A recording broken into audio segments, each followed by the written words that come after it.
Okay. Mag-splice ako double braided. Ito, simple lang itong gagawin ko. Hindi marami yan. Markahan mo lang dyan. Yan. Yung marka sa pangalawa. Yan yung hawak ko. Diyan, uhugutin yung palaman. At yung unang marka, yung balat, ipapasok mo yan. Gagawin ko. Ngayon, magkailangan magbuhol ka ron para pag hinila mo siya, yung hibla, tataba doon sa bago magbuhol. Wag mong kakalimutan na hindi magbuhol. Dahil yung hibla niyan, hindi tataba yan, pupunta doon sa dulo ng kabilang lubid. Hindi maano yan. Hindi mo maipapasok yan kasi masikip. Yan. Ginawa ko na. Hinugot natin yung laman ng isa. Sa loob. O, yan. Wala na. Ngayon, yan. Yung pangalawang marka. Papaklasin mo ngayon yan. Yan. Papaklasin mo yan. At dyan mo ipapasok yung hinugot mo. Yung hinugot mo, pinasok mo sa loob, kahit na hindi mo pa mailak yan, matibay yan, hindi nakakalas yan. Kasi mag-iipitan yan.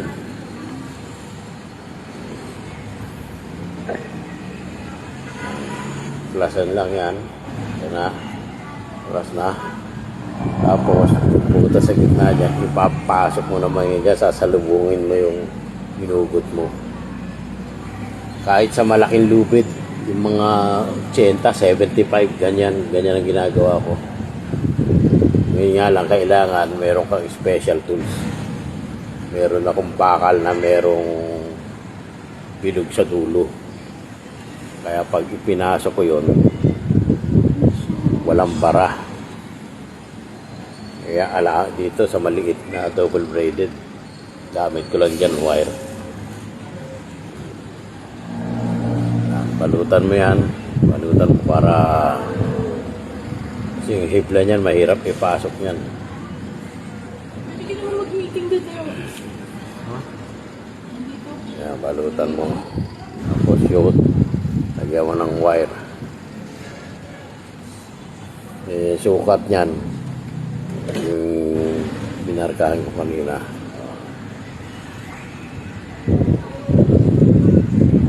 Ngayon na dudugtong mo dyan yung laman yung hinugot mo dyan sa alambre. Papasok mo. Ayan na may papasok na yun. Bali sa lubong. Maluwag lang yan kasi inalsa mo ng laman. Parang ibinalik mo pa kabila naman. Kaya madaling ipasok yan. At wag kakalimutan yung buhol. Kailangan may buhol yan kasi yung hibla ng double braided habang nahihila yan, sumisikip. Kaya yan kailangan, nandyan lang yung luluwag yan pagka yung pinaatras mo. Hindi siya lalayo dahil gawa ng buhol. Sa malaking lubid naman, tinutusukan ko ng spike yan. Saka ko nilalak. Yan, saka tinatalian. Ayan na. Pumasok na ito sa loob. Yung ilalagpas mo na kaagad siya. Doon sa pinagugutan mo.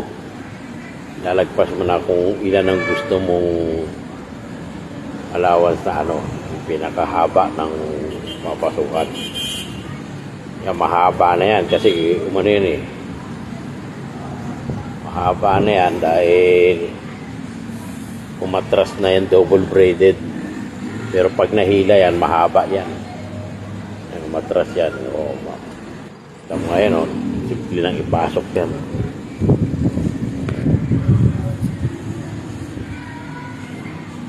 Palabasin mo lang dyan yung yung wire. Hilahin mo lang yan, lulusot na yan. Alam, mahirap palusutin kasi yan Masyadong pino itong double braided na yan eh. Pinakamahirap i-splice yan, double braided na ganyan. Pino. Kaya lumusot na oh. Yan nga, ganyan pa lang, hilahin mo na yan.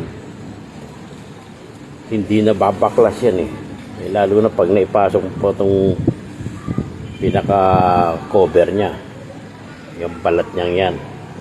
Yung balat niya, bawasan mo yan. Bawasan mo na mga 3 hibla, 4 ganyan. Yan, babawasan mo, tapos lagyan mo ulit ng tape. Ipapasok mo naman yun pag ano. Kailan simple, tapos hilahin mo. Pag hila mo yan, kakainin niya na lahat yan. Excuse me. Malaking double braided, ganyan din ginagawa ko. Ilang beses ako gumawa niyan.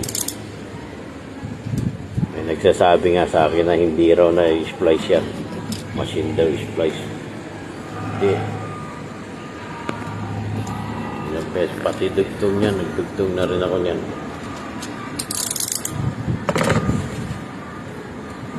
Ayan. Tapos yan, babalutan mo ulit ng tape yan.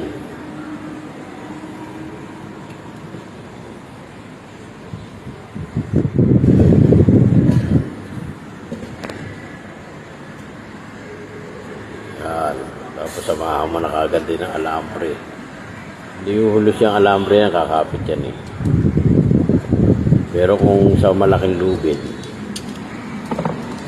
ano yan, yung mga 12 na para, butasan mo sa dulo para doon mo ipapasok.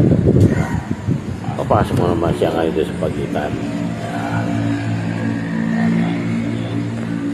Luwag yan kasi yung buhol mo, nandun yung taba, i-atras mo. Yan, yung buhol yan. Yung buhol doon, kita ang taba na dulo. Hihimasin mo ngayon yung papuntahin mo dyan para tumaba. Tataba ngayon siya. Yan.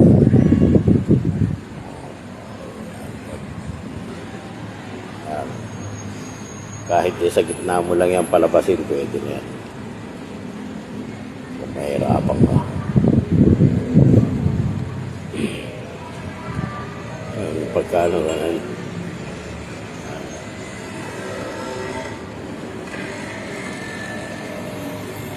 Yan lang pag stress niyan. Nakagurin mo lang kasi nandito yung taba sa may buhol. Yan. Yan lang yan. Wala na, hindi na kaya ano yan. Binira mo, hindi na kaya. Mabalik mo. Isay na yan. Ngayon lang. Simplihin lang. Simpleng ano lang. Ano po? Ito dyan. Tested na yan. Kaapit mo. Yung pag kayo malaking lubid, kaapit mo sa beach, birahin mo. Mabalik mo. Pinto ang winch mo dyan.